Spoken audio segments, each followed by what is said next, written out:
ওয়াদাআকা রাব্বুকা ওয়া মা ক্বালা, আমি আল্লাহ আপনাকে ভুলে যাই নাই, আমি আল্লাহ আপনাকে কখনো ভুলতে পারি না। ওয়ালাল আখিরাতু খায়রুল লাকা মিনাল উলা, ওয়ালাল আখিরাতু খায়রুল লাকা মিনাল উলা।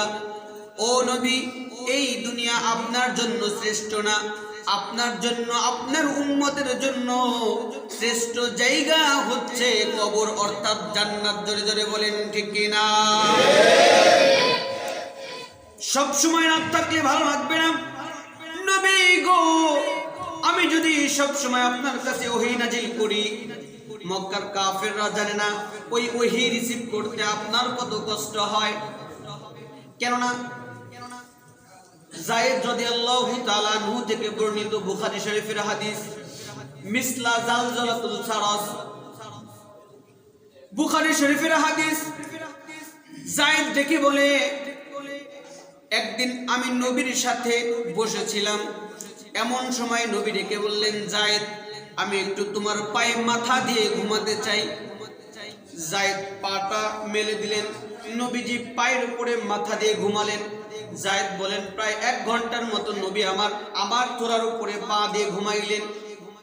বলে, আমার কোনো কষ্ট হয় না, আমার কোনো খারাপ লাগে না। কিন্তু 1 ঘন্টা পর নবী যখন চোখটা খুলেছে, চোখ খোলার সঙ্গে সঙ্গে লক্ষ্য করে দেখলাম, আমি অনুভব করতে শুরু করলাম যে আমার নবীর এই মাথাটা ঘামতে শুরু করেছে, নবীর চোখটা বড় হয়ে গিয়েছে, পুরা শরীর ঘামে ভিজে গিয়েছে। এরপরে আমি লক্ষ্য করে দেখলাম, আমি যায়েদের যে পাউটাকে নবী বালিশ বানিয়েছিল, এই পায়ের ভিতরের যে হাড্ডিগুলো আছে, আমি লক্ষ্য করে দেখলাম আমার পায়ের হাড্ডিগুলো মনে হচ্ছে এই হাড্ডির উপর দিয়ে একটা পাহাড় নামিয়ে দেওয়া হয়েছে। অর্থাৎ আমার উপরে একটা পাহাড় নামিয়ে দেওয়া হয়েছে, এমন ওজন হয়ে গেল, বার হয়ে গেল। আমি যায়েদের মনে হলো আমার পায়ের হাড্ডিগুলো ভেঙে চুরমার হয়ে যাচ্ছে। আমি সহ্য করতে পারলাম না, নবীকে আমি সরিয়ে দিলাম। একটু পরে নবীকে জিজ্ঞাসা করলাম, নবী গো, 1 ঘন্টা পায়ের উপর মাথা দিয়ে ঘুমাইলেন, কোনো কষ্ট হলো না? হঠাৎ করে 1 ঘন্টা পর আমি লক্ষ্য করে দেখলাম আমার পায়ের হাড্ডিগুলো ভেঙে চুরমার হয়ে যাচ্ছিল, খুব কষ্ট আমার হচ্ছিল। নবী, কারণটা কি? আপনার মাথায় এত ওজন হঠাৎ করে কেমনে করে হলো? নবী ডেকে বলে, যায়েদ, তোমার পায়ের যদি এই অবস্থা হয়, তাহলে আমার মাথার অবস্থা কেমন হয়েছে? বলে, কেন নবী, কি হয়েছে? বলে, যখন আল্লাহ আমার কাছে ওহী দিয়েছে, এই ওহী রিসিভ করতে এত কষ্ট আমাকে সহ্য করতে হয়। আল্লাহু আকবার বলে। অর্থাৎ তাহলে পাটা ছিল মাথার নিচে, পায়ের হাড্ডি যদি ভেঙে চুরমার হওয়ার মতো কষ্ট হয়, তাহলে নবীর ওহী রিসিভ করতে কেমন কষ্ট হয়েছে। আমার আল্লাহ এই ওয়াদুহা দিনের শপথ খেলেন, ওয়াল্লাইলি ইযা সাজা রাতের শপথ খেলেন। এই দিনের এবং রাতের শপথকে নবীকে বুঝাতে যাচ্ছেন, নবী, সব সময় যদি ওহী পাঠাই আপনার খুবই কষ্ট হয় এই ওহী রিসিভ করতে, কিন্তু আমি আল্লাহ আপনার এই কষ্ট আমি সহ্য করতে পারি না, এই জন্য ওহী বন্ধ রেখে আপনার বিশ্রামের ব্যবস্থা করে দিয়েছি। সুবহানাল্লাহ। আপনার এই ওহী কয়েকদিনের জন্য বন্ধ রেখে আমি আপনার বিশ্রামের ব্যবস্থা করে দিয়েছি। আমি আপনার উপর নারাজ হই নাই, কিন্তু ওয়ালাল আখিরাতু খায়রুল লাকা মিনাল উলা। এই কাফেররা আপনাকে গালি দেয়, আপনাকে রাজাকার বলে, এই কাফেররা আপনাকে জঙ্গি বলে, এই কাফেররা আপনাকে কবি বলে, এই কাফেররা আপনাকে জাদুকর বলে, এই কাফেররা আপনাকে যাই কিছু বলুক না কেন, যতই গালি দেখ না কেন, ওদের কথায় আপনি কান দেবেন না। ওয়ালাল আখিরাতু খায়রুল লাকা মিনাল উলা। আপনার জন্য রয়েছে পরম শান্তি, সেই শান্তির জায়গা হচ্ছে জান্নাত। কথা বলেন ঠিক কিনা? আমরাও যারা 5 ওয়াক্ত নামাজ পড়ি, আমরাও যারা মসজিদে আসি, আমরাও যারা নবীর সুন্নাত আদায় করি, আমাদের জীবনেও কষ্ট আছে না নাই? নাই। আমাদের জীবনেও কষ্ট আছে, আমাদের জীবনেও দুর্ভোগ আছে, আমাদের জীবনেও সমস্যা আছে। কিন্তু আপনি যখনই সমস্যায় পড়বেন, যখনই ডিপ্রেশনে পড়বেন, তখনই আপনি চিন্তা করবেন আপনাকে আপনাকে আমাকে পরীক্ষা করতেছেন, একজন বলেন তিনি কে? আল্লাহ। এখন আল্লাহ ডেকে বললেন, মা ওয়াদ্দাআকা রাব্বুকা ওয়া মা কলাম, আপনার রব আপনাকে ভুলে যায় নাই। ওয়ালাল আখিরাতু খায়রুল লাকা মিনাল উলা, কাফেররা আপনাকে কষ্ট দেবে, আপনি কষ্ট নেবেন না। ওয়ালা সাউফা ইউতিকা রাব্বুকা ফাতারদা, আপনার জন্য এমন এমন এমন এমন নিয়ামত আমার আল্লাহ রেখে দিয়েছে। ফাতারদা, ওই নিয়ামতগুলো যখন আপনি পাবেন তখন ফাতারদা, আপনি খুশি হয়ে যাবেন। সুবহানাল্লাহ। ওয়ালা সাউফা ইউতিকা রাব্বুকা ফাতারদা, এই সূরার সবচেয়ে মজার অংশ এটা। এমন এমন জিনিস আপনার রব আপনাকে দেবে অচিরেই। ওয়ালা সাউফা, এমন এমন জিনিস আপনার রব আপনাকে দেবে, ফাতারদা, ফলে আপনি খুশি হয়ে যাবেন। এখন আমাদের নবী এমন নবী, এই নবীকে খুশি করা খুবই কষ্ট। কিসের জন্য কষ্ট? কেননা আমার নবী জীবনে নিজের জন্য তো কিছু চাই নাই। এই নবী কি নিজের জন্য কিছু চেয়েছে? এই নবীর চিন্তা একটাই, উম্মত। এই নবীকে কি এমন উপহার আল্লাহ দিলেন যে আমার আল্লাহ বলতেছে ফাতারদা, আপনি খুশি হয়ে যাবেন। আমার আল্লাহ নবীকে 5টা উপহার দিয়েছে। বলেন কয়টা? 5টা উপহার দিয়েছে, যে উপহার পেয়ে সত্যি সত্যি ফাতারদা, আমার নবী খুশি হয়ে গেছে। সুবহানাল্লাহ বলেন। 1 নাম্বার, খুব মনোযোগ হবে, এটা কোরআন হাদিসের দার্স, এটা তাফসীর। তাফসীর মাহফিলগুলো খুবই রেয়ার, খুব একটা পাবেন না। তাফসীর যেখানে ডিরেক্টলি আপনি কোরআন থেকে কথা শুনতে হবে। 1 নাম্বার, আমার নবীর মনে খুবই দুঃখ, খুবই দুঃখ। আর যখনই আমার নবীর মনে দুঃখ দূর করেন কে? একটু আওয়াজ দিয়ে বলেন আল্লাহ। আমাদের মনেও যদি দুঃখ থাকে, দুঃখ দূর করবেন কে? আল্লাহ। আপনার মেয়ে বিবাহ হয় না, এই দুঃখ দূর করবেন কে? আল্লাহ। আপনার ঘরে ছেলে সন্তান হয় না,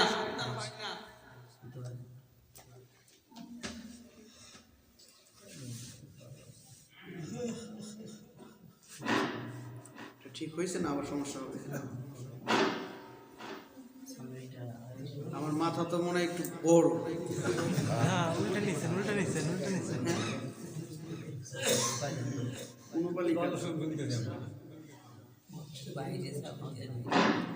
তাফসীর মাহফিল করতে হলে আপনার মাইক দরকার হয় সবার ফার্স্টে।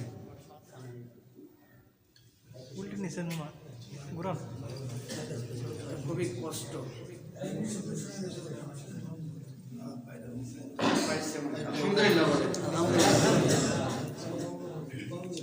তো 1 নাম্বার, আমার নবী যখন আমার নবী খুশি হলেন, মদিনার জমিনে, মক্কার জমিনে আমার নবী যখন কোরআনের দাওয়াত দিতেন, বলেন তো দেখি মদিনার মানুষ কি কোরআনের দাওয়াত গ্রহণ করেছিল? বক্সে গন্ডগোল হয়।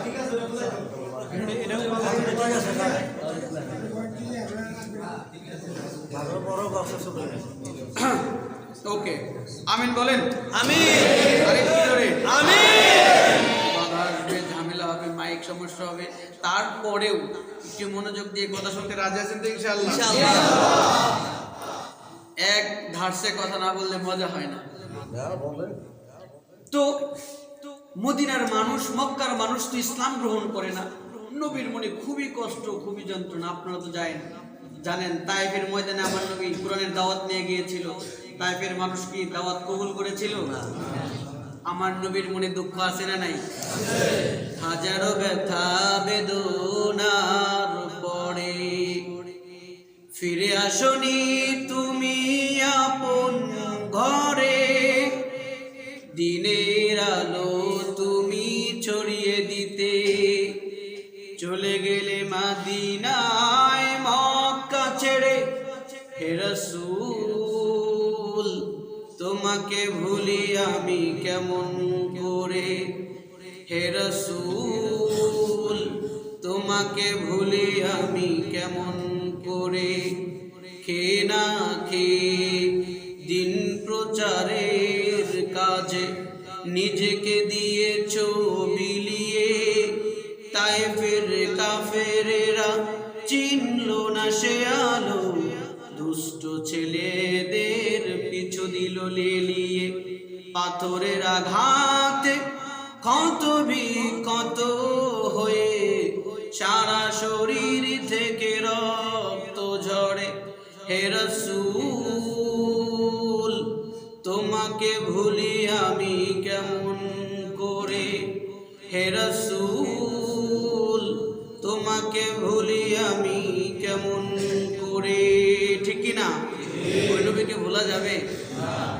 এই যে দাওয়াত দিয়েছে, নিজের জন্য দাওয়াত দিয়েছে। এক নাম্বার কষ্ট, নবী যখন তায়েফের ময়দানে গেলেন, তায়েফের ময়দানের মানুষকে দাওয়াত দেওয়ার জন্য, তায়েফের কোনো মানুষ মুসলমান হন নাই। তায়েফের কাফের গুলো পাথর নিয়ে যখন নবীকে নিক্ষেপ করলো, নবী অজ্ঞান হয়ে গেল।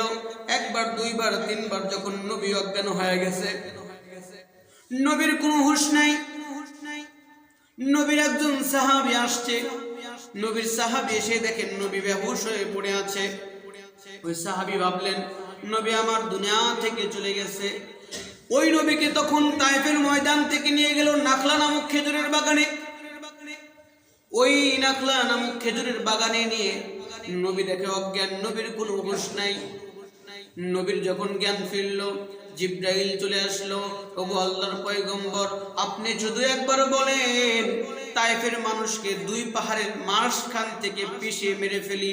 নবী ডেকে বললেন, ও জিবরাইল, আমার আল্লাহ আমাকে দুনিয়াতে রহমত স্বরূপ প্রেরণ করেছে। আমি যদি আমার উম্মতের বদদুয়া করি, এই উম্মত গুলো কোথায় যাবে?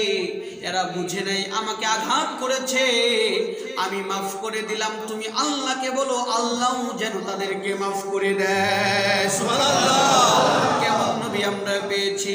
নবীর মনে যখন খুব দুঃখ, আহারে তায়েফের মানুষ কালেমা পড়ে মুসলমান হলো না, এই মানুষগুলো কোথায় যাবে? এই মানুষগুলোর কি অবস্থা হবে? দুঃখ ভরাক্রান্ত হৃদয় নিয়ে আমার নবী রাত্রিবেলায় নামাজ পড়তে শুরু করছে। আমার নবী যখন নামাজ আদায় করতে শুরু করছে, আমার নবী এই নামাজের ভিতরে এমন সুন্দর তেলাওয়াত শুরু করেছে।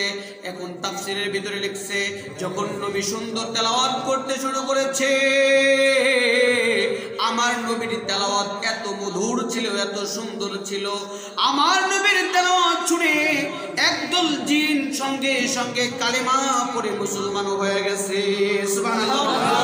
জিনরা ডেকে বলে কি, আল্লাহ তাও কোরআনের ভিতরে নোট করে দিয়েছে, ইন্না সামি'না কুরআনান আজাবা ইয়াহদি ইলার রুশদি। আল্লাহু আকবার বলে। কোরআনে সব নোট করে দিলেন। জিনরা বলে, ইন্না সামি'না কুরআনান আজাবা, এই নবী মুহাম্মদ এমন কোরআন তেলাওয়াত করেছে, এই কোরআন মিথ্যা কোনো কোরআন হতে পারে না, এই কোরআনের কথা সত্য। জিনরা সঙ্গে সঙ্গে কালেমা পড়ে মুসলমান হয়ে গেছে। জিনরা কালেমা পড়ে কুহে কাফে চলে গেছে, জিনদের রাজ্যে চলে গেছে। জিনদের রাজ্যে গিয়ে এই জিনদেরকে দাওয়াত দেওয়ার কাজ শুরু করেছে, তোমরা কালেমা পড়ো। জিনদের রাজ্যে গিয়ে জিনরা কালেমার দাওয়াত দিতে শুরু করেছে। যখন জিবরাইল আসছে নবীর কাছে, ও নবী আপনি কেন কষ্ট পাচ্ছেন? আপনি কেন কান্না করতেছেন? আপনার দাওয়াতে এই মানুষগুলো, তায়েফের মানুষ কালেমা পড়ে নাই, তাতে কি হয়েছে? আপনার তেলাওয়াত শুনে একদল জিন কালেমা পড়ে মুসলমান হয়েছে। আমার নবী খুশি হয়ে গেছে। সুবহানাল্লাহ বলে। এটা ছিল এক নাম্বার খুশি। দুই নাম্বার খুশি, যখন মক্কার জমিনে ভালো মতো ইসলামের দাওয়াত দিতে পারতেছে না, খুবই কষ্ট হচ্ছে, লুকিয়ে লুকিয়ে দাওয়াত দিতে হচ্ছে। আমি সংক্ষিপ্ত বলে দিচ্ছি, ঠান্ডা মাথায় বুঝবেন। আমি তাড়াতাড়ি আমার আলোচ্য বিষয়ে যাওয়ার জন্য, মূল আলোচনায় যাওয়ার জন্য সংক্ষিপ্ত বলে দিচ্ছি।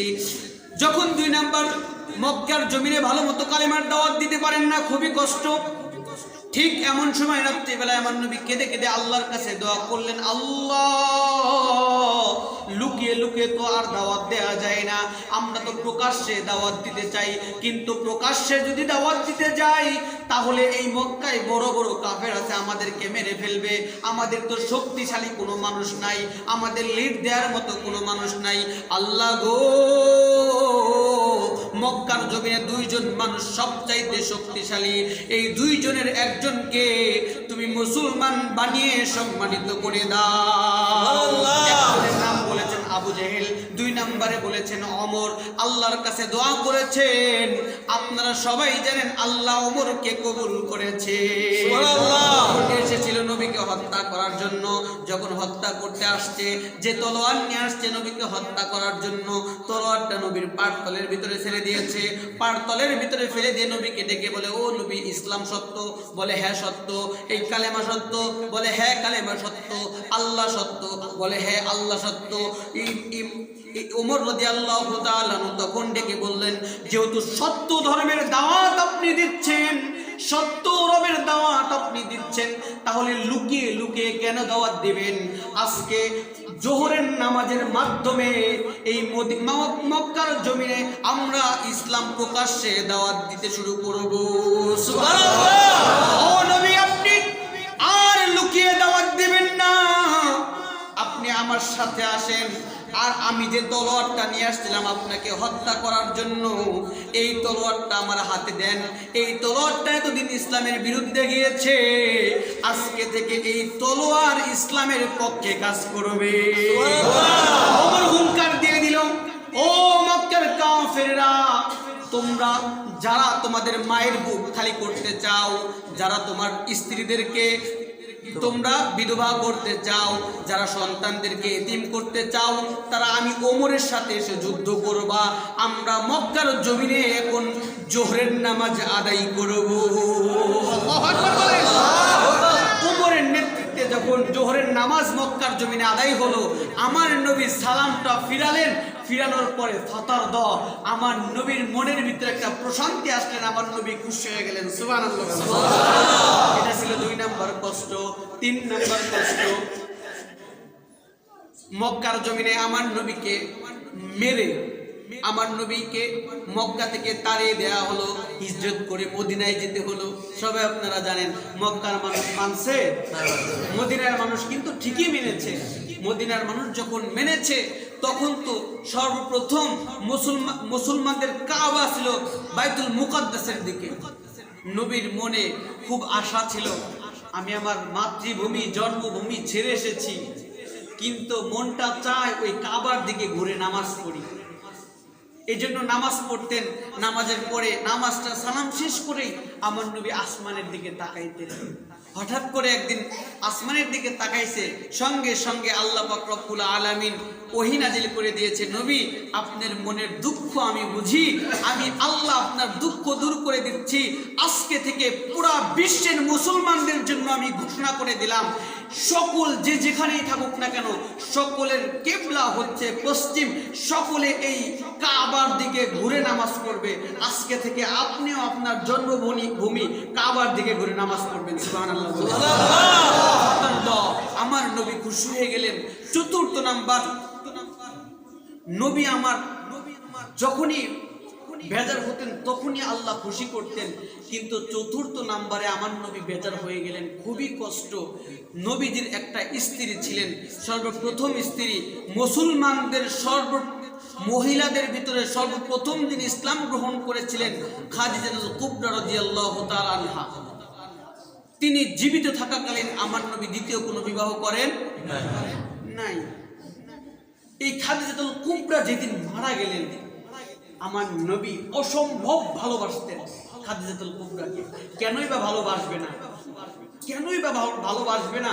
এই খাদিজাতুল কুবরা আমার নবীকে কিভাবে শাল্টার দিয়েছে। আহা, নবী যখন মার খেয়ে আসতেন, নবী যখন কষ্টে থাকতেন, যখনই ঘরে ঢুকতেন, খাদিজাতুল কুবরা ছিলেন খুব বিচক্ষণ একজন মহিলা। ঘরে আসার সঙ্গে সঙ্গে নবীকে তার কথার মাধ্যমে আপনি দিনের দাওয়াত দিচ্ছেন, আপনি সত্য নবী, আপনি আপসেট হবেন না। তাকে বুঝিয়ে বুঝিয়ে এমনভাবে করে দিতেন, আমার নবী ডেকে বলতেন, আমি যখন ঘরের ভিতরে ঢুকতাম সারাদিনের যত কষ্ট আছে এই খাদিজার মাধ্যমে আমার সব কষ্ট দূর হয়ে যেত। সুবহানাল্লাহ। আবার পরের দিন থেকে আমি নতুন দমে কাজ করতে পারতাম। তিনিও ছিলেন স্ত্রী, আর আজকে আমাদের ঘরেও স্ত্রী। আমার নবী ঘরে গেলে তার শান্তি খুঁজে পেত, আর এখন তো দেখা যায় ঘরের স্ত্রীদের যন্ত্রণায়, মা বোনদের যন্ত্রণায় পুরুষ মানুষ ঘর থেকে বাইরে থাকতে পারলে বাঁচে। কথা বলেন।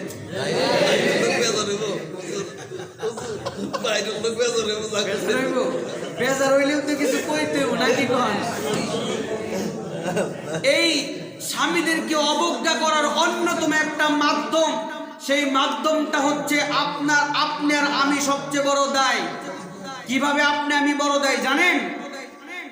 একটা সময় আমরা দেখেছি আমাদের ঘরে একটা তাক ছিল, প্রত্যেকের ঘরে তাকের ভিতরে একটা কিতাব থাকতো, বই থাকতো, কোরআন থাকতো।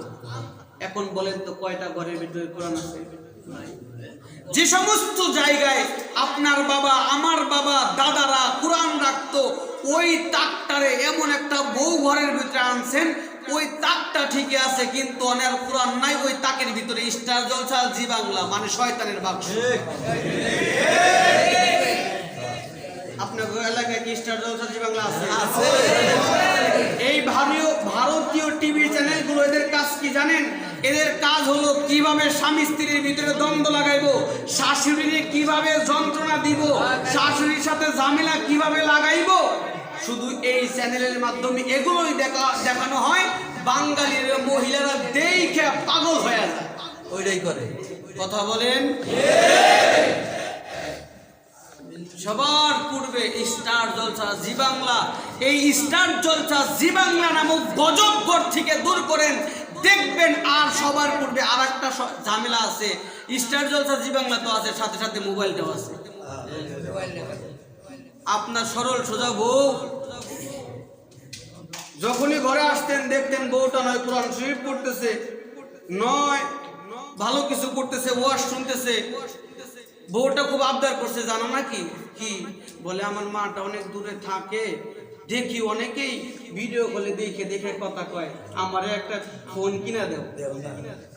এখন স্বামী চিন্তা করে বউটা তো আমার খুব ভালো বউ, খুব যত্ন সহকারে 2 মণ ধান আর গম আছে, 5 মণ বেয়েছে, ছোট মোটো একটা ফোন কিনা দেয়। এখন যে বউটা ঘরে ঢুকলেই দেখতো যে বই পড়ে, স্বামীর জন্য যত্ন সহকারে খাবার রান্না করে রাখছে, খাবার বাইরে রাখছে, পানি এনে রাখছে, ওই বউটা কিছুদিন পর পরিবর্তন, ঘরে ঢুকে দেয় খালি মোবাইল আর ভিডিও কলে কি কি দিন দেয়। ওরে বাবা, এই মোবাইলের ভিতরে সারা বিশ্ব আছে, আছে না নাই? এই মোবাইল আর টিভির মাধ্যমে আজকে আপনার আর আমার ঘরে অশান্তি বেশি। কথা বলেন। বাংলাদেশে এখন যে পরিমাণ পরকীয়া, বউ নিয়ে বাইকে যাওয়া, আজ থেকে 10 বছর পূর্বে ছিল? আজ থেকে 10 বছর পূর্বে মানুষ এত আধুনিক ছিল না। এখন আধুনিকতার নামে আপনার আমার ঘর থেকে, আপনার বউ আমার বউ, আপনার মা আমার মা, আপনার সন্তান আমার সন্তানকে এই মোবাইলের মাধ্যমে, আধুনিকতার মাধ্যমে ঘর থেকে বের করা হয়েছে। একটা আলেম সমাজ যে কোনদিন তার সন্তানকে মোবাইল দিবে না প্রতিজ্ঞা করেছে। কিছুদিন পূর্বে যখন করোনা আসলো, এদেরকে আধুনিকতার নামে আধুনিক বানানোর জন্য বলল মোবাইলের মাধ্যমে ক্লাস করানো হবে, মোবাইল কিনে দেওয়া বাধ্যতামূলক এই ছাত্রদেরকে। কথা বলেন। এখন ছাত্রদেরকে মোবাইল কিনে দিয়েছে, এখন রাত 12টার পরেও ক্লাস, শুক্রবারেও ক্লাস। বাবা বলে যায়, মা কি করো? আপু ক্লাস করতেছি, এই যে এখানে কোচিং করাচ্ছে মোবাইল, ভালো ভালো করো। কথা বলেন। 2 দিন পরে দেখে সরল সোজা মেয়া কিচ্ছু চিনে না, কিচ্ছু জানে না, আর একটা হাত ধরে বেরিয়ে গেছে। এর অন্যতম কারণ হচ্ছে মোবাইল। আপনি আপনার সন্তানকে যদি বাঁচাতে চান, আপনার সন্তানের উজ্জ্বল ভবিষ্যৎ যদি আপনি দেখেন, তাহলে সন্তান থেকে দুইটা জিনিস আপনাকে কেড়ে নিতে হবে। এক নাম্বার হচ্ছে ছেলের কাছে অল্প বয়সে মোটর সাইকেল দেওয়া যাবে না। মোটর সাইকেল চিনেন? মোটর সাইকেল চিনেন তো?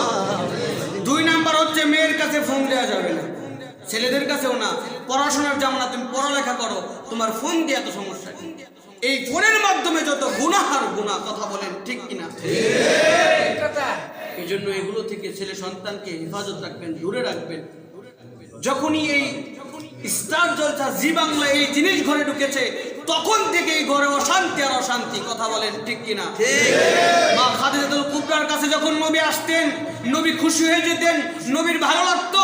আর আজকে মা তোমাদের কাছে গেলে আজকে আমাদের কি অবস্থা হয়? শুধু অশান্তি আর অশান্তি। হায়, আমার নবী তো ডেকে বলেছে মা বোনদেরকে ঘরে সাজার কথা, কিন্তু আজকালকার যুগে মা বোন কি ঘরের ভিতরে সাজে? কথা বলেন, রাগ করতেছেন আপনারা? মা বোনরা ঘরে সাজে না। কিন্তু আমার নবী বলেছে একজন মহিলা যখন একজন স্ত্রী যখন তার স্বামীর জন্য সাজবে, আর সাজার কারণে, সাজার পরে তার সৌন্দর্য দেখে একজন পুরুষ যদি হেসে দেয়, যে কয়টা দাঁত দেখা যাবে প্রত্যেকটা দাঁতের বিনিময়ে একটা করে কবুল হজের সব তার আমল নামায় লিখে দেওয়া হবে। আর ঘরের ভিতরে না সেজে বাহিরে গিয়ে যেভাবে সাজে, সাজের পর সাজ। কি বলেন, কি বলেন? আরে ভাই, বউ আপনার, সাজবো করে আপনার জন্য। দাওয়াত খাইবার যাইবো, পাড়ার মানুষ দেখবো, যুবকরা দেখবো, উনি সাইজা কাইজা কাপড়টা পড়ছে, সব মাশাআল্লাহ দেখা যায়। এ যুগে তো আবার পর্দাও আছে, এমন এমন বুরকা পরে রে ভাই, ওইটার সাথে না পড়া ভালো। কথা বলেন। আমি মাঝে মাঝে চিন্তা করি, এই সমস্ত মহিলা, এদের কি বাপ ভাই আর স্বামী নাই? থাকলে এরা করে কিভাবে? আপনি কি জানেন লা ইয়াদখুলুল জান্নাতা দায়ুস, দায়ুস জান্নাতে যাবে না। দায়ুস কারা জানেন? দায়ুস হচ্ছে তারা যাদের মা আছে, যাদের ছোট বোন আছে। এই বোনটা কি করে না করে, কি কাপড় পরে না পরে, এ জাহান্নামের দিকে যাচ্ছে, আপনি বাধা দিচ্ছেন না। সে বেপরদাভাবে চলতেছে, পরপুরুষের সাথে কথা বলতেছে, আপনি বাধা দিচ্ছেন না। আপনার বউ অন্যের সাথে হি করে কথা বলতেছে, আপনি বাধা দিচ্ছেন না। আপনি একটা দায়ুস, আপনি একটা দায়ুস। আপনাকে বাধা দিতে হবে, ঠেকাতে হবে। এই জন্য নিজের মা বোনদেরকে বলবো, আপনি আপনার স্বামীর জন্য সাজবেন, কবুল হজের সওয়াব দেবেন কে? আল্লাহ। তো খাদিজাতুল কুবরা, এই খাদিজাতুল কুবরাকে আমার নবী অস্বাভাবিক ভালোবাসতেন, অনেক ভালোবাসতেন। এই খাদিজা যখন মারা গেলেন, আমার নবীর খুবই কষ্ট, আমার নবীর মনে খুবই দুঃখ, খুবই দুঃখ। এখন এই দুঃখ আর দূর করা যায় না। এখন আমার আল্লাহ পাক রব্বুল আলামিন জিবরাইলকে পাঠাইলেন, ও জিবরাইল যাও, আর দেরি করা যাবে না। যত দুনিয়ার কষ্ট আছে নবীর সব দুঃখ দূর করেছি, কিন্তু নবীর জীবন সঙ্গিনী, নবীর বন্ধু মারা গিয়েছে। এই দুঃখ আর দুনিয়ার কোনো মাধ্যমে দূর করা যাবে না। নবীর জীবন সঙ্গিনী মারা গিয়েছে। আমি আল্লাহ নবীকে সুখ দেওয়ার জন্য, নবীর দুঃখ দূর করার জন্য, আমি আল্লাহ নবীকে মেরাজের জন্য কবুল করে নিলাম। এক বন্ধুকে হারাইছে, আর এক বন্ধুর কাছে যাবে। নবী উম্মে হানির ঘরে শুয়ে আছে, অথবা হাতেমে কাবায় আমার নবী এশারের নামাজ পড়েছে। এশারের নামাজ পড়ার পরে নবী যখন এশারের নামাজ শেষ করেছে, নামাজ শেষ হওয়া শেষ, ফজরের নামাজ আদায় করেছে। ফজরের নামাজের পরে আমার নবী বসে আছে, পাশ দিয়ে আবু জেহেল হেঁটে যায়। আবু জেহেল ডেকে বলে, মুহাম্মদ, আজকে কি তোমার কাছে নতুন কোনো সংবাদ আছে নাকি? তুমি তো প্রতিদিন মন গড়া অনেক কথা বলো, আজকে কি তোমার কাছে মন গড়া কোনো কথা আছে? আমার নবী ডেকে বলেন, হ্যাঁ আমার কাছে একটা কথা আছে, তবে মন গড়া না, সত্য। বলে কি কথা? বলে কালকে রাত্রি বেলায় এশার নামাজ পড়ে হাতিমে কাবায় বসেছিলাম। ইন্টিমেন্ট টাইমে আল্লাহর জিবরাইল ফেরেশতা আসছে, আমাকে বোরাকে বসাইছে। বোরাকে বসানোর পরে আমাকে বাইতুল মুকাদ্দাসে নিয়ে গিয়েছে। বাইতুল মুকাদ্দাস থেকে আসমানে চলে গিয়েছি, আল্লাহর সাথে কথাবার্তা বলেছি, আল্লাহর সাথে দেখা সাক্ষাৎ করার পরে জান্নাত দেখেছি, জাহান্নাম দেখেছি, তারপরে আমি আবার দুনিয়াতে এসেছি। সুবহানাল্লাহ, সুবহানাল্লাহ। আবু জেহেল ডেকে বলে, তুমি এটা কি বললা? তুমি কি জানো এখান থেকে বাইতুল মুকাদ্দাস কত দূর? এই সৌদি থেকে, মক্কা থেকে বাইতুল মুকাদ্দাস, যেটা এখনকার ফিলিস্তিন, এই বাইতুল মুকাদ্দাস সৌদি আরব থেকে ফিলিস্তিন যাইতে তখন 40 দিন সময় লাগতো। বলেন কয়দিন? 40। আবু জেহেল ডেকে বলে, মুহাম্মদ তুমি ছোট থেকে আমাদের চোখের সামনে বড় হয়েছো, তুমি কোনোদিন বাইতুল মুকাদ্দাসে যাও নাই, তোমার আইডিয়া নাই এখান থেকে 40 দিন যাইতে সময় লাগে। যদি যাইতে 40 দিন লাগে তাহলে আসতে কয়দিন লাগবে? 40 কত হলো? আবু জেহেল ডেকে বলে, মুহাম্মদ তুমি যে বললা 80 দিনের পর তুমি এক রাতে পানি দিছো, আসমান বের করে উপরে যাওয়ার কথা, 80 দিনের পথ যে তুমি এক রাতে পানি দিলা, এমন মিথ্যা কথা বললা, এই কথা কি তুমি সবার সামনে বলতে পারবা?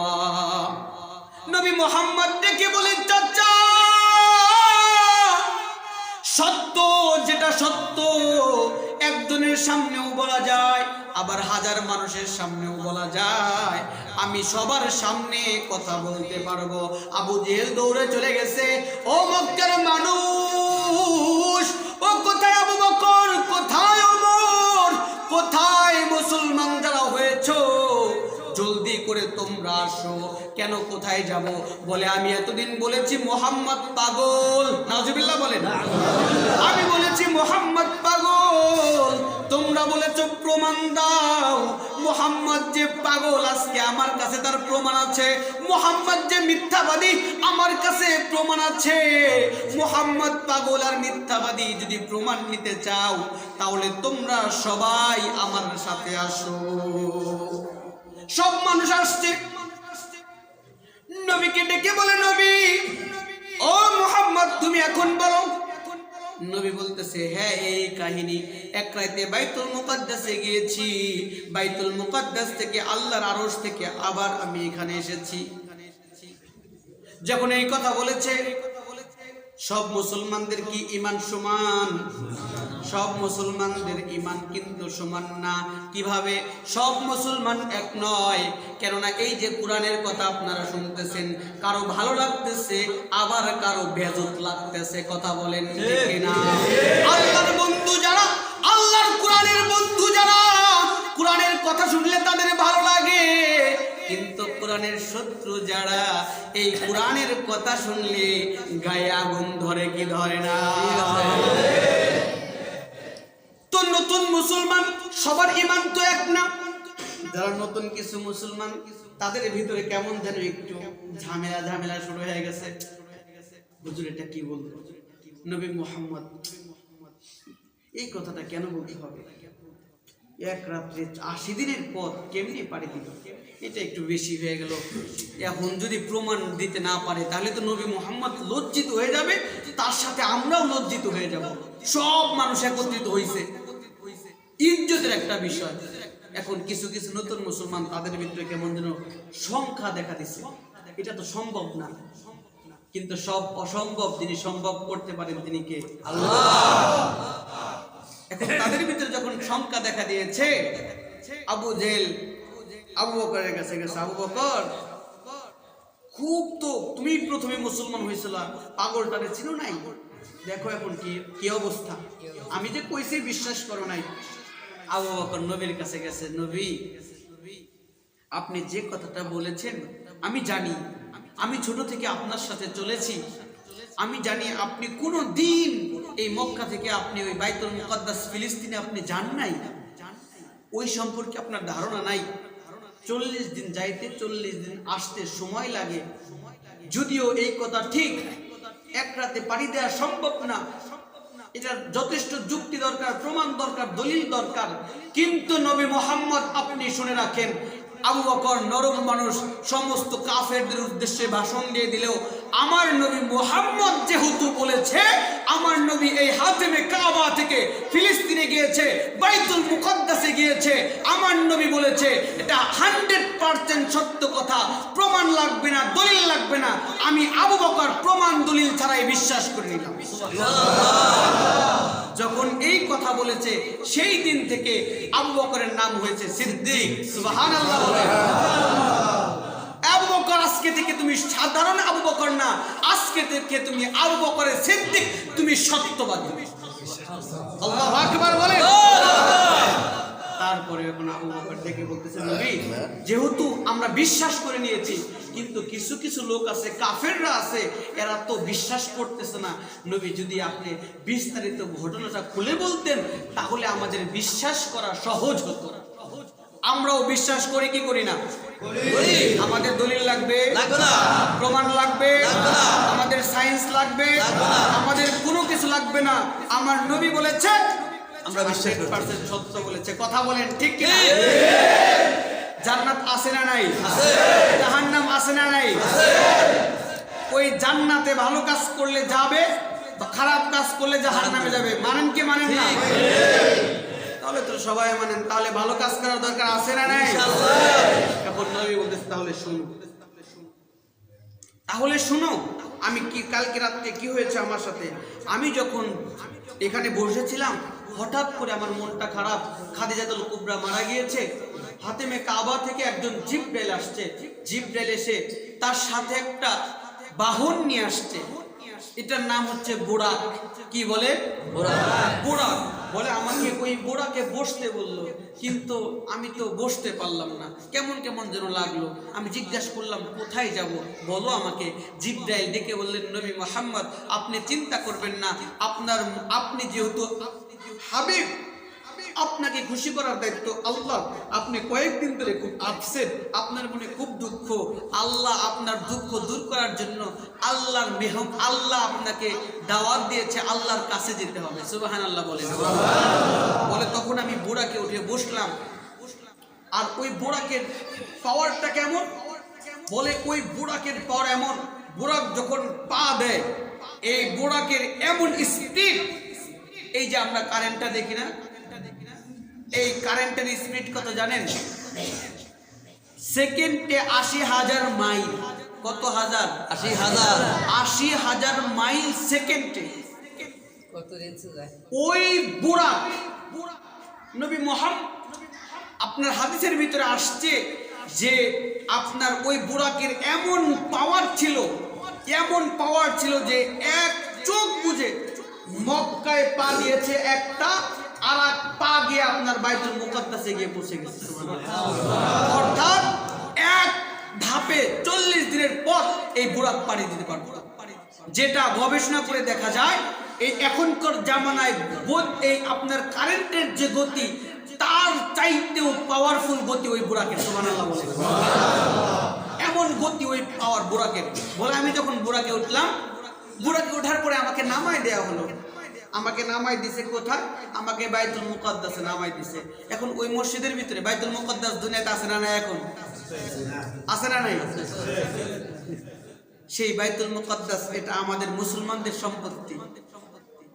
আমাদের প্রথম কিবলা ফিলিস্তিনে। আপনারা শুনতেছেন না ফিলিস্তিনে হামলা করা হচ্ছে?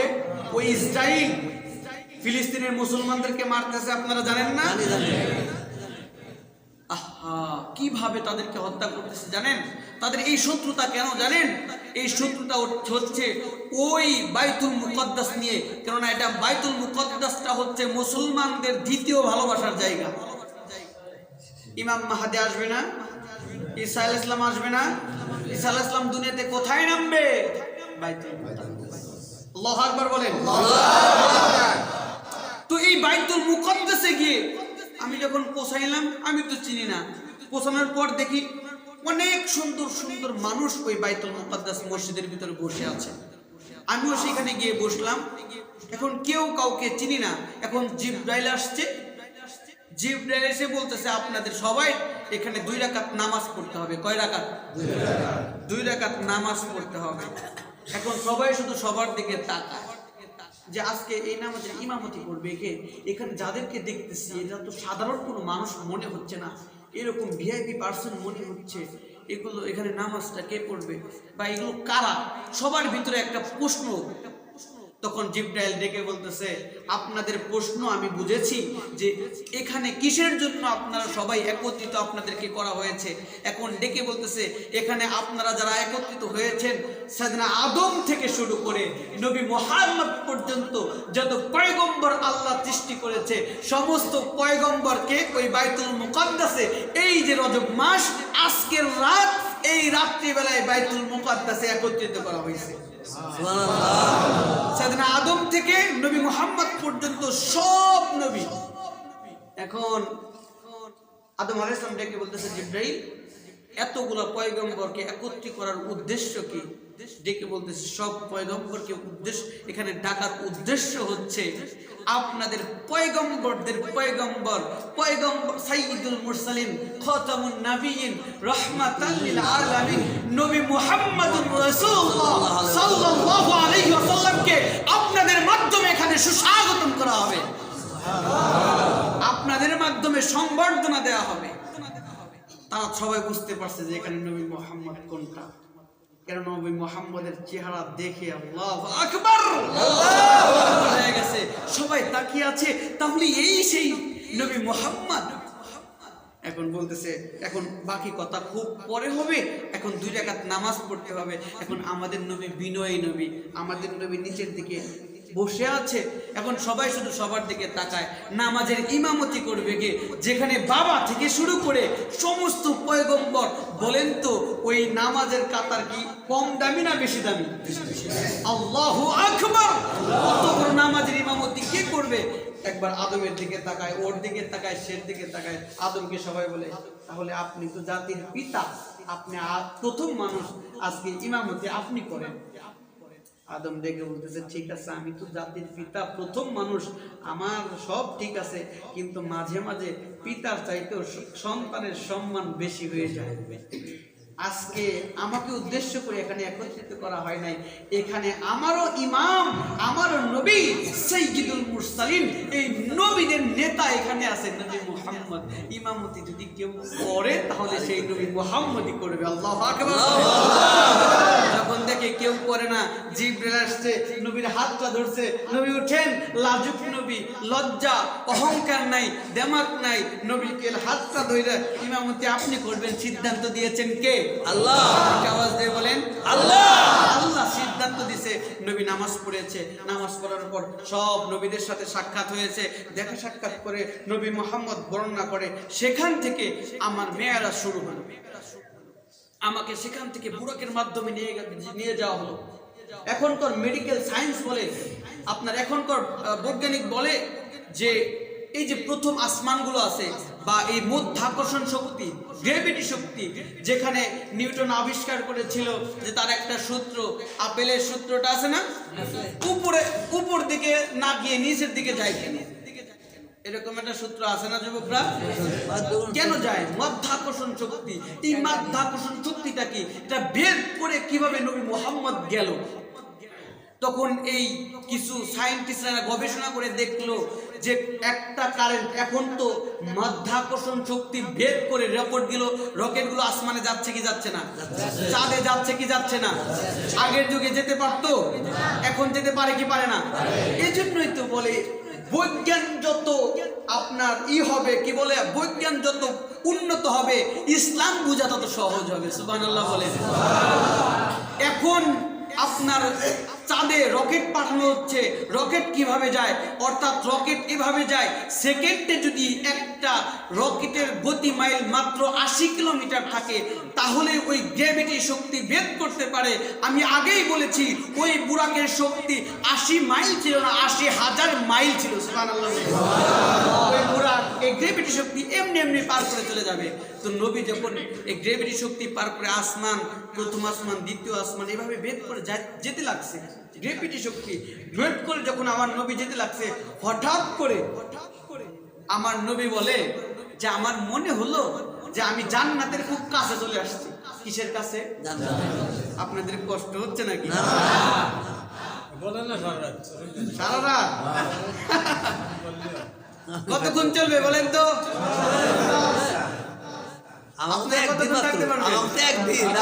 প্রতিদিন হয় না, একদিনই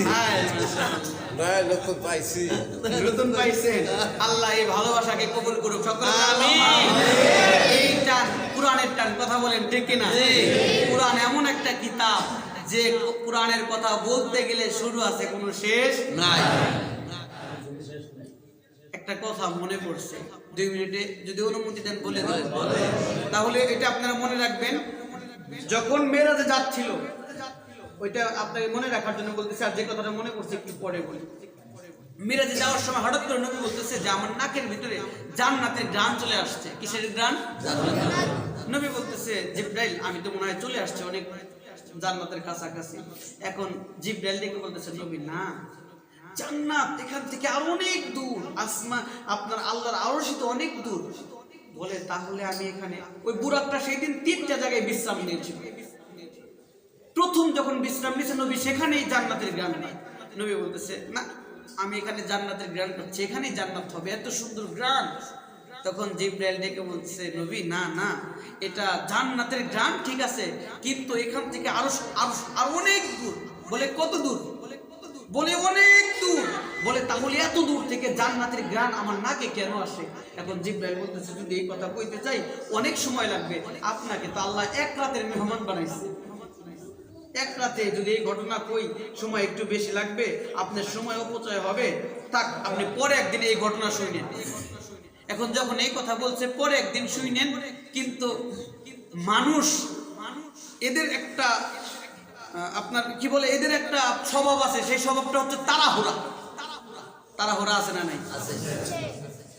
নবীর মনের ভিতরেও কেমন যেন ঘটনাটা শোনার জন্য মনটা ব্যাকুল হয়ে আছে।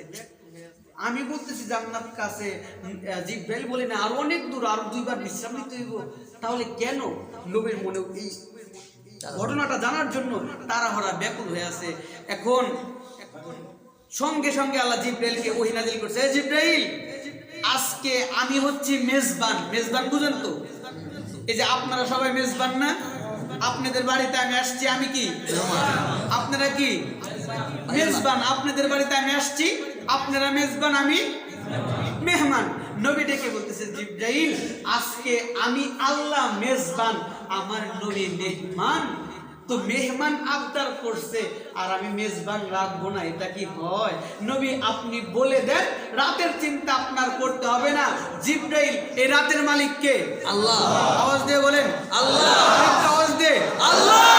আল্লাহ আল্লাহ বলো মুমিন, আল্লাহ আল্লাহ বল, বলেন না আল্লাহ আল্লাহ বলো মুমিন, আল্লাহ আল্লাহ বলো, আল্লাহ আল্লাহ বল মুমিন, আল্লাহ আল্লাহ বল, আল্লাহ আল্লাহ বল মুমিন, আল্লাহ আল্লাহ বল। ঈমান নিয়ে আমল করে, ঈমান নিয়ে আমল করে সঠিক পথে চল, আল্লাহ আল্লাহ বল রে মুমিন, আল্লাহ আল্লাহ বল। মারহাবা বলেন আল্লাহ বল। মাইক না থাকার কারণে আমি যে একটু টেনে টেনে কম বলছি, সুর কম দিচ্ছি, কষ্ট হচ্ছে নাকি? বুঝতেছেন তো? আমি একটু গলা একটু হলে বাঁচানোর চেষ্টা করতেছি, কেননা প্রতিদিন তো বুঝেন আপনাদের মতো আরো অনেক বড় বড় প্রোগ্রামগুলো থাকে, যে কারণে আপনারা কষ্ট পাবেন না। আমি একটু সাধারণভাবে বলার চেষ্টা করতেছি, যেহেতু মাইকটা ওইভাবে সেট আপ নাই। তো বলে আল্লাহ বলতেছে জিবরাইল নবী যেহেতু শুনতে চাইছে, তুমি আর দেরি করো না, শোনায়া দাও। রাতের চিন্তা তোমাকে করতে হবে না। রাতের চিন্তা কার কাছে? আল্লাহ। রাত কার গোলাম? আল্লাহ। দিন কার গোলাম? আল্লাহ। আগুন কার গোলাম? আল্লাহ। ওই আগুনের শক্তি আল্লাহ দিয়েছে পুরানোর, কিন্তু আল্লাহ যদি চায় আগুনকে যদি বলে তুই পুরাইস নে, আগুন কি পুরাইতে পারে? সাইয়েদনা ইব্রাহিম আলাইহিস সালাম তাকে আগুনের ভিতরে ফেলা হয়েছিল কি হয় নাই? তো দিন কার গোলাম? আল্লাহ। রাত আল্লাহ। জিবরাইল রাতের দিকে তাকাইতে হইব না, আমার নবী আবদার করছে তুই বলে দে। এখন নবী ডেকে বলতেছে তাহলে শুনেন। বলে কি?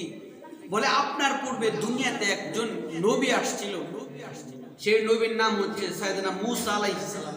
কি? মূসা আলাইহিস সালাম। তো এই মূসা আলাইহিস সালাম যখন কোরআনের দাওয়াত দিতেন, এই মূসা আলাইহিস সালামের জামানায় একজন লোক ছিল, যে লোকটা ছিল কাফের, নিজেকে দাবি করত আনা রব্বুকুমুল আলা, আমি সবচেয়ে বড় খোদা, আমার উপরে আর কোনো রব নাই। তার নাম হচ্ছে ফিরআউন। কি ছিল? ফেরাউন। যুগে যুগে মুসা ছিল ইসলামকে টিকিয়ে রাখার জন্য, কিন্তু ফেরাউন ইসলামকে ধ্বংস করতে চেয়েছে। ইসলাম ধ্বংস হয়েছে না? ইসলাম আছে না নাই? আবু জেহেল আসছিল কোরআনকে মিটিয়ে দেওয়ার জন্য, ইসলামকে মিটিয়ে দেওয়ার জন্য। ইসলাম আছে না নাই? আবু জেহেল ইসলাম নিয়ে, এই ইসলাম নিয়ে ষড়যন্ত্র করেছিল। ইসলাম আছে না নাই? আবু জেহেল আছে না নাই? আবু লাহাব আছে না নাই? ইসলাম আছে না নাই? ইসলাম ছিল, আছে, ভবিষ্যতেও থাকবে। কিন্তু ইসলাম নিয়ে যারা মারামারি করে, ইসলামের কথা যারা বলে, তাদের গলায় যারা ফাঁসির রশি জ্বালায়, তারা ইসলাম থাকবে কিন্তু তারা থাকবে না। যুগে যুগে ইসলাম ছিল, আছে, সামনেও থাকবে।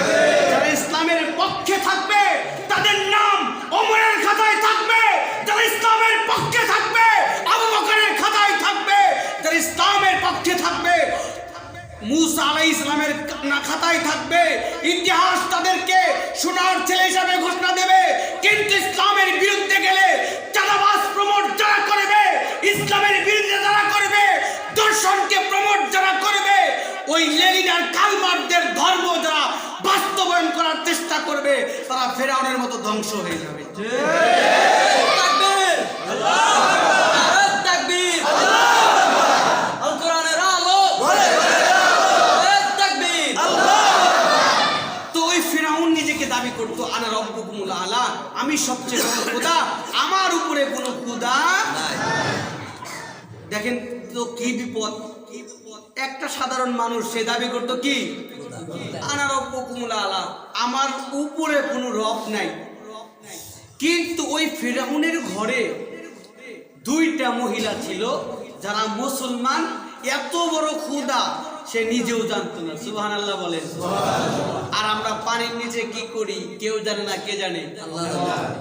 গভীর রজনীতে আমরা কি করি কেউ জানে না, কে জানে? আমাদের মনের ভিতরে কি আছে না নাই কেউ জানে না, কে জানে? সব কিছু আল্লাহ জানে। কিন্তু ফিরআউন নিজেকে দাবি করতো আনা রব্বুকুমুল আলা, কিন্তু তার ঘরের ভিতরে দুইজন মহিলা মুসলমান। এই ফিরআউন সেই খবর রাখতো না। একজনের নাম ছিল তার সহধর্মিনী, তার নাম আসিয়া। জানেন নাকি সবাই? আসিয়ার কথা আপনারা জানেন, কিন্তু আমি আসিয়ার কথা যা বলবো না। দেখেন তো কোনোদিন শুনছেন কিনা আসিয়ার এই ফিরআউনের ঘরের ভিতরে ফিরআউনের একজন খাদ্যমন্ত্রী ছিল। এই খাদ্যমন্ত্রীর একজন স্ত্রী ছিল, তার নাম মাস্তা। কি ছিল বলেন? তার নাম ছিল মাস্তা। এই মাস্তা ছিল মুসলমান আর আসিয়া ছিল মুসলমান। ফিরআউন সেই খবর জানতো না, ফিরআউনের সেই খবর ছিল না। জিবরাইল দেখে বলে, নবী, ফিরআউন দাবি করতো আনা রব্বুকুমুল আলা, আমি সবচেয়ে বড় খোদা, আমার উপরে আর কোনো খোদা নাই। কিন্তু এই মাস্তা তাদেরকে মানতো না। মাস্তা, এই ফিরআউনের ঘরে একটা পালিত মেয়ে ছিল। এই পালিত মেয়ের দাসী হিসাবে ওই মাস্তাকে রাখা হয়েছিল। মেয়েদের মাথার বড় বড় চুল, এই চুলগুলো মাঝে মাঝে এসিয়ে দিতে হয় না? একদিন ওই দাসী এই চুলগুলো এসিয়ে দিচ্ছে, বেনি করে দিচ্ছে। হঠাৎ করে এই দাসীর হাত থেকে জিবরাইল কিন্তু এই ঘটনা নবী মুহাম্মদকে শোনাচ্ছে। বলে, যখন এই চুলে বেনি করে দিচ্ছিল, হাত থেকে চিরুনিটা যখন নিচে পড়ে গিয়েছে, মাস্তা তো মুসলমান, মুসলমান যে কোনো কাজ করার পূর্বে কার নামে করে? আওয়াজ দিয়ে বলেন, কার নামে? হাত থেকে যখন চিরুনিটা পড়ে গিয়েছে, চিরুনিটা উঠাইছে, বিসমিল্লাহির রাহমানির রহিম। যখন আল্লাহর নামে চিরুনি উঠাইছে, ফিরআউনের পালিত মেয়ে, ওই মেয়ে বুঝতে পেরে গিয়েছে। এখন পালিত মেয়ে দেখে বলে, ওই মাস্তা, তুই কার নামে চিরুনি উঠাইলি? তুই কি আমার বাবাকে রব হিসাবে মানিস না? মাস্টার ডেকে বলে আর কতদিন লুকিয়ে রাখবো? আমি যতই লুকিয়ে রাখতে চাই ততই প্রকাশ হয়ে যায়। যেহেতু প্রকাশ হয়ে গিয়েছে, আমি আর আমার ইমানের খবর লুকিয়ে রাখবো না। এখন এই মাস্টার ডেকে বলে, না না, আমি তোমার বাবাকে রব হিসাবে মানি না। এখন ওই মেয়ে ডেকে বলে, তাহলে তুমি কাকে রব হিসাবে মানো? মাস্টার ডেকে বলে, আমি ওই রবকে রব হিসাবে মানি, রব্বি যিনি আমার রব, ওরব্বা আবু কি যিনি তোমার বাবার রব, ওরব্বা জাদ্দু কি যিনি তোমার দাদার রব, ওরব্বাল আলামিন যিনি বিশ্ব জগতের রব, ও আল্লাহ আমি সেই আল্লাহকে রব হিসাবে মানি। সুবহানাল্লাহ। ফিরআউনের মেয়ে দৌড়াইতে চলে গেছে বাবার কাছে, বাবা বাবা, ও বাবা, তুমি কি আমাদের সবচাইতে বড় রব নয়? ফিরআউন ডেকে বলে, বালা আনা রব্বুকুমুল আলা, হ্যাঁ হ্যাঁ আমি তো সবচেয়ে বড় খোদা, আমি সবচেয়ে বড় রব। এখন মেয়ে ডেকে বলে, বাবা ওই মাস্টার আমাকে বলল তোমার এমন নাকি মাস্টার নাকি একটা বড় একটা রব আছে, যিনি আমার রব তোমার রব, বিশ্ব জগতের রব, তার নাম নাকি আল্লাহ। ফিরআউন ডেকে বলে, ডাকাতি তো ডাকাতি, আমার ঘরে ডাকাতি, আমার খাও আমার পড়ো, আর আমাকে রব হিসাবে মানো না। কে কোথায় আছো? মাস্টারকে আনো, মাস্টারকে ধরো। মাস্টারকে আনছে, এই মাস্টার তুই কি আমাকে রব হিসাবে মানিস না? মাস্টার ডেকে বলে, না আমি তোকে রব হিসাবে মানি না। বলে, তুই কাকে রব হিসাবে মানিস? বলে, আমি ওই আল্লাহকে রব হিসাবে মানি। এখন ফিরআউন ডেকে বলে, মান হুয়া, সেই আল্লাহ আবার কে? ওই আল্লাহর পরিচয় কি? আল্লাহ কোথায় থাকে? মাস্টার ডেকে বলে, ওই আল্লাহ যিনি আমার রব, রব্বি ওরব্বাকা, অরব্বুকা যিনি তোমার রব, অরব্বাবুকা যিনি তোমার দাদার বাবার রব, অরব্বা জাদ্দুকা যিনি তোমার দাদার রব, অরব্বাল আলামিন যিনি বিশ্ব জগতের রব। বলে, বিশ্ব জগতের রব তো আমি, তাহলে আল্লাহকে, আল্লাহর বিস্তারিত পরিচয় কি? এখন মাস্টার ইমানের পাওয়ার কি? মাস্টার ডেকে বলে, আমার আল্লাহর ইমানের পাওয়ার শুনবা। এখন মাস্টার আল্লাহর পরিচয় দেয়া শুরু করছে, ওয়াল্লাহুল্লাযী লা ইলাহা ইল্লাহু আর রহমানুর রহিমুল মালিকুল কুদ্দুস সালামুল মুমিনুল মুহাইমিনুল আজিজুল জব্বারুল মুতাকাব্বির আল খালিকুল বারিউল মুসাওফিরুল গফফারুল কাহ্হারুল ওয়াহাব আর রাজ্জাকুল ফাত্তাহুল আলিমুল কাবিদুল বাসিত আল খাফিদুর রাফিউল মুঈদুল মুদিল্লুস সামিয়া আল বাসিরুল হাকামুল আদিলুল লাতীফুল খবীর আল হালিমুল আযীমুল গফুরুশ শাকুরুল আলিয়্যুল কাবীরুল হাফিজুল মুকিতুল হাসিবুল জালিল আল কারীমুর রকীবুল মুজিবুল ওয়াসিউল হাকীম আল ওয়াদুদুল মাজিদুল বাঈসুশ শাহীদুল হাক্কুল ওয়াকিল আল কওয়িয়ুল মাতিনুল ওয়ালিয়ুল হামিদুল মুহসিল মুবদি আল মুঈদুল মুহয়িল মুমীতুল হাইয়ুল কাইয়্যুম আল ওয়াজিদুল মাজিদুল ওয়াহিদুল আহাদুস সামাদুল কাদিরুল মুকতাদির আল মুকদ্দিমুল মুআখিরুল মুআওয়াল ওয়াল আখির ওয়াল যাহির ওয়াল বাতিন আল ওয়ালিল মুতাআলিল বাররুত তাওয়াবুল মুনতাকিমুল আফু আর রাউফুল মালিকুল মুলকিদুল জালালি ওয়াল ইকরাম আল মুকসিদুল জামিউল গনিয়ুল মুগনিল মানি' আদ-দারুন নাফিউন নূরুল হাদিল বাদি' আল বাকিল ওয়ারিসুর রাশিদুস সাবুন ওয়া রাব্বি ওয়া রাব্বাক ওয়া রাব্বাল আলামিন। এইটা হচ্ছে আমার রবের পরিচয়, এই যে আমার রব, এই যে রবের পরিচয়। ডাকাতি তো ডাকাতি, এত বড় ডাকাতি, এই রবের পরিচয় আমার সামনে শোনায়, ওর সাহস কত? কে কোথায় আসো, তাড়াতাড়ি আয়, জ্বালা আগুন, আগুনের ভিতরে তেল গরম দে। এই মাছটা আমার খায়, আমার পড়ে, আর আমাকে রব হিসাবে মানে না। দেখবো কিভাবে আমাকে রব হিসাবে মানে না। এখন মাছটাকে আনছে, এই মাছটা, এই যে দেখ তেল, মাছটার সামনে টকবগে তেল, এই তেলকে গরম করা হয়েছে। ইমান কি জিনিস? ও রাধাকান্তপুরের মুসলমান, আমার মুরব্বী, আমার যুবক, পর্দার আড়ালে আমার মা, আজকে আপনারও ইমান, আমারও ইমান, তারও ইমান, আমারও ইমান, তাদের ইমানের অবস্থা কেমন ছিল? সামনে যখন টকবক করে তেল, এই তেলের ভিতরে এখন মাছটাকে ছাড়বে। যখন মাছটাকে ছাড়বে, এই মাছটাকে ছাড়ার পূর্বে মাছটাকে বলতেছে, তুই কালেমা ছেড়ে দে, আল্লাহকে বলে যা, তোকে মাফ করে দেব, তা না হলে এই তেলের ভিতরে তোকে আমি ছেড়ে দেব। যখনই তেলের ভিতরে ছাড়বে ভাব, ঠিক এমন সময় ফেরাউনের কাছে একজন লোক আসছে। লোক এসে ডেকে বলতেছে, ফেরাউন তুমি তো মুসলমানের ঈমান সম্পর্কে তোমার ধারণা নাই। মাছটাকে তেলের ভিতরে ছাড়লে জীবনেও ঈমান ছাড়বে না। যদি মাছটার ভিতর থেকে ঈমান ছাড়তেই হয় তাহলে মাছটার দুর্বল পয়েন্টে আঘাত করে। কেননা মাছটার দুর্বল পয়েন্টে আঘাত করলে ঈমান ছাড়বে। এখন ফেরাউন ডেকে বলতেছে, দুর্বল পয়েন্ট আবার কি? দুর্বল পয়েন্টটা কি মাছটার? এখন ওই লোকটা ডেকে বলতেছে, তুমি তো জীবনে বাবা হও নাই, বাবা মায়ের দুঃখ বুঝো না। প্রত্যেকটা বাবা মায়ের কাছে তার সবচাইতে দুর্বল পয়েন্ট হচ্ছে তার সন্তান। কথা বলেন, সবার দুর্বল পয়েন্ট হচ্ছে সন্তান।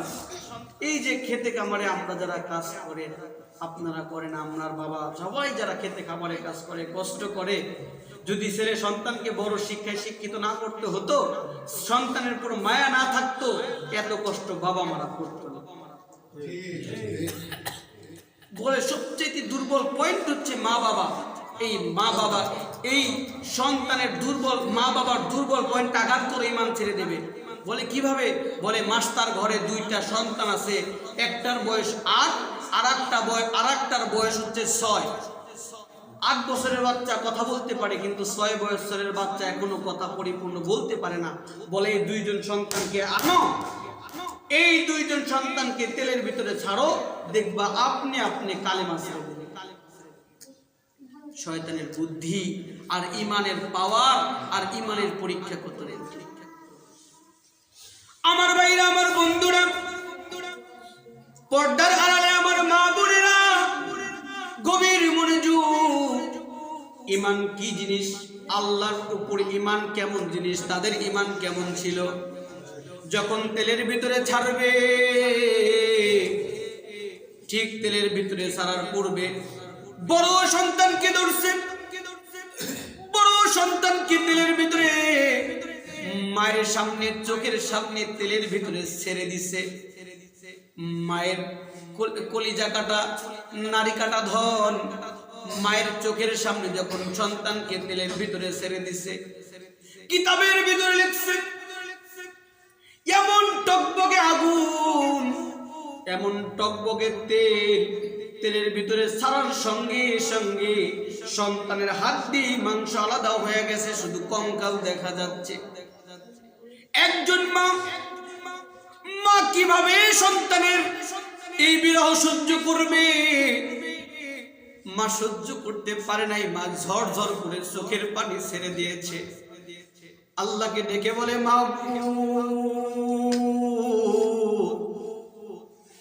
ঈমান এনেছি, ভুল করেছি, এইটা আমার সবচাইতে বড় ভুল, এটা আমার সবচাইতে বড় অপরাধ।